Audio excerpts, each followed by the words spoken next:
Serious question. You wrote something on Twitter. Oh God. Let's not forget that Rapunzel was quarantined and met her future husband. So let's think positively here. Wow. This was a turning point in your Twitter and Instagram career. Can you talk about that moment? I would love to, because I remember sitting there snickering to myself thinking about this tweet I was about to type, thinking, this is so stupid.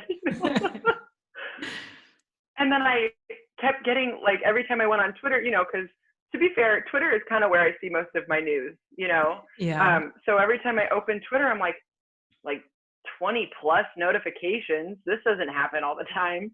And it's just people retweeting this and commenting back. I could not believe the response it got, because I just thought it was like snicker funny, like Rapunzel. Yeah. And then it got like, it was on these meme pages. I saw myself on the Explore page on Instagram. It was so strange. And then it's like, I thought this was regular funny. And then it went, I guess viral funny. So yeah. I had a kind of a moment of pride, because I created this thought out of nothing, just sitting here trying to make light of a situation. And, and then I saw someone typed it out and put it on their front lawn. Are you serious? I swear they put it on a sign in their front lawn without giving any credit to the author, but it's fine as long as it made it there. As long as people are thinking positively. But that was one of the wildest weeks of my life, was this response. And so many people, I thought it was all fun and games, right? So many people are like, she was kidnapped. Like, don't you know the difference? And I was like, you realize you're defending a fictional character, right? Yeah. It's somebody always has something to say. I think that's part of the reason why I'm not all that active on social. Yeah. It's like a jungle out there.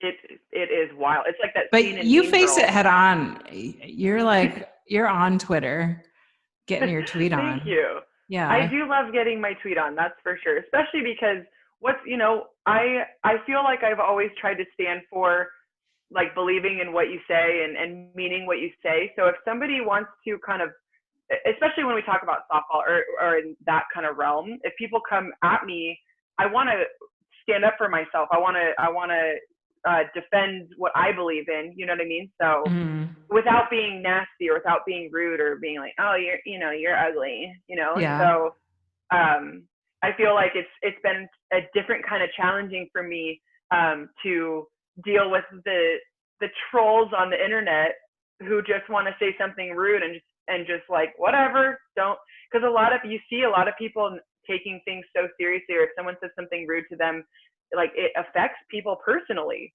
you know, and I want to try to make sure that, hey, look at what this person said that's mean to me. And then, like, I don't care. It's fine. Let's move on. How does that not feel like an attack sometimes from those trolls? I'm going to tell you, there was, I don't know if you remember seeing, the NCAA posted a video, and it was this guy, this college athlete, and it showed him waking up. Do you remember this? Yes, I do. Okay. Yes. And so I tweeted about it, and I was like, well, for my experience as an NCAA athlete, I this, that, and the other. And so many people started, because I had to wear the same outfit all day. You go to weights, you have practice, work out extra. Why am I going to go and change, especially because LMU, we didn't get a whole lot of gear. So I didn't have that many LMU shirts to wear that were given. So many people started calling me nasty and gross and, oh, you should have figured this out. And I sat there and I was like, I did shower eventually. And I'm like, wait, now I'm sitting here to be strange. Someone called me musty. I don't even know what that means, but thank you, sir. And, it made me, I'm sitting here like, I graduated 8 years ago, and now I feel like I have to go back and defend what I did in college because of this tweet. It's weird. It's such a weird feeling. but it was almost like we said, like changing the way you look at it, where it started to make me laugh. And like, I'm not going to get upset about this because number one, you don't know me. Second of all, I shouldn't have to explain that LMU at this point in my career didn't have a locker room. We didn't have a place to go and shower or change our clothes or get our laundry done. Like, we didn't have that.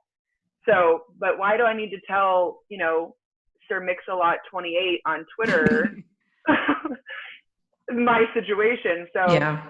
Looking at it more as a joke now has really helped when people are like, come at you and call you mean names on Twitter. Yeah. And I feel like it's mostly, I'm not like trying to men shame, but it comes from the majority of men. Like, even when we post videos of technique, it's the men that are like, well, she can get more power.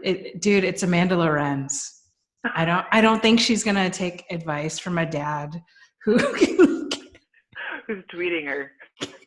Yeah, it's a wild ride. That's exactly it. Yeah. Just like, keep that thought to yourself. Yeah.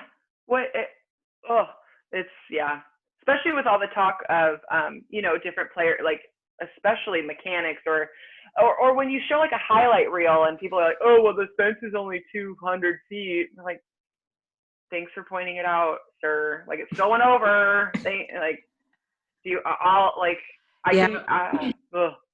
Well,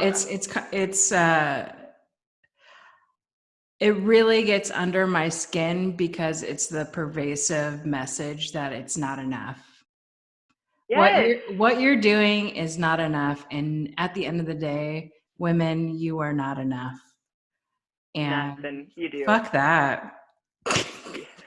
Exactly. Yes.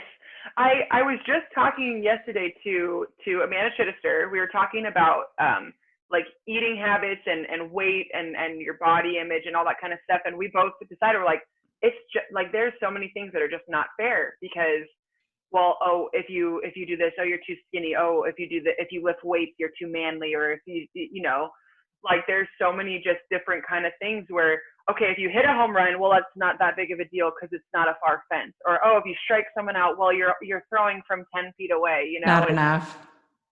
You're so freaking spot on. Oh, well, all right. Well, that's good. This has been a great conversation. On that note, I'll just I'll see myself to the kitchen. Yeah. Oh, back home. Just kidding. Yeah. Oh, yeah. That was just a thought that just came to my mind as we were talking about it. It was great.